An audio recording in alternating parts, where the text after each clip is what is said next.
grows, but our numbers don't. And this tells us that nobody's listening, or maybe that we're not hoping loud enough.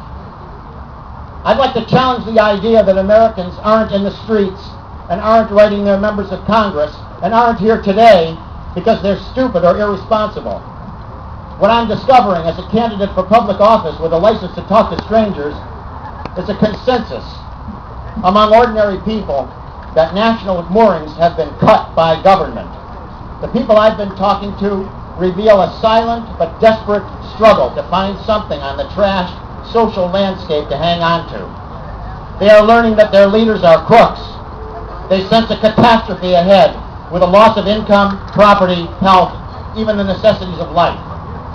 For the long term, they grieve quietly over the society that seems to loom for their grandchildren. And they agree that government officials have acted with utmost cowardice, pretending that things are fine, and in every way driving us in the direction we've been going, despite our pleas. The people I've been talking to don't know what to believe. They don't worry about nuclear catastrophe because they don't know for certain whether they should be worried about such things. They live in a world not of facts, but of competing notions. It's not a fact that species evolved over millions of years, but a theory. It's not a fact that fuel burning is toxic, but a matter of scientific opinion. It's not a fact that drowning a prisoner is torture, but a legal conundrum that depends on other circumstances. We are left to pick and choose what to believe, and this keeps us confused and alienated from each other and makes us easier to manipulate. The people I've been talking to feel compelled to deny the worst. The criminals who govern us have injured our earth, damaged our republic, put us in mortal danger, and we seem to be unaware of our dire situation. Witnesses to an atrocity, we turn away because we feel unable to act. The people I've been talking to are afraid to dissent and afraid to look powerless and foolish. Should they turn out for an anti-war rally with a handful of people to be photographed and herded into free speech zones where their grievances bounce around among themselves? A stranger calls on the phone and asks their political opinions, and they don't know who it is or who will hear their responses. They do know that they're being spied on, and so they say what they think everyone else is saying. The interviewer might ask, "Are you in favor of this or that policy of government?" But what they hear is, "Do you support the president or are you a traitor?"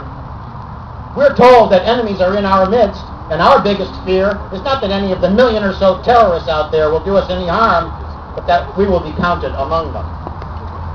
And so we take off our shoes in the airport and buy newspapers that lie to us and pretend to support the troops and stay away from gatherings like this one. It's not that people are apathetic or complacent, they're damaged and discouraged. I'm not suggesting that everybody agrees with us, but I'm finding that ordinary people are a hell of a lot better citizens than we've been led to believe.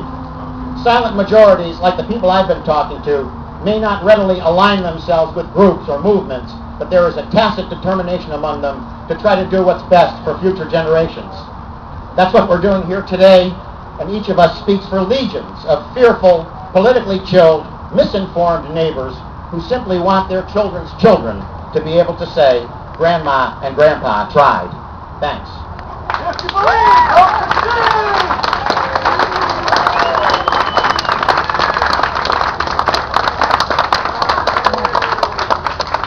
Thank you, Steve, for your powerful social criticism there. Our next